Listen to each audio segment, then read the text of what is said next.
Have you ever dreamed you could fly? Or talked to a talking dinosaur? Where do these crazy dreams come from?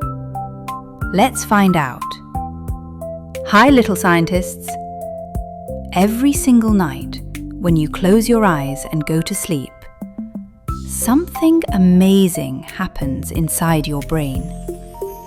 Your brain doesn't just rest. It keeps working like a busy little factory, even while you're snoring.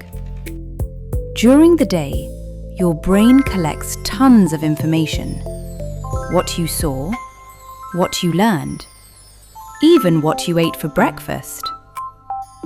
At night, your brain starts sorting all of it, like putting toys back in the right boxes. And sometimes, while it's sorting, it mixes things up in a fun way. That's what a dream is. That's why you might dream about your school, but suddenly your teacher is a friendly dragon. But wait, why don't we remember all our dreams? Great question. Dreams are like soap bubbles. Beautiful, but they pop very quickly when you wake up.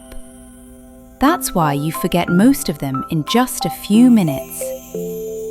So next time you wake up and say, "I had the weirdest dream," now you know why. Your amazing brain was just tidying up and having a little fun while it worked. Your brain is one of the coolest science labs in the whole world, and it's right inside your head. If you like learning this fun fact, hit subscribe so we can explore more amazing science mysteries together. And tell me in the comments, what's the weirdest dream you ever had?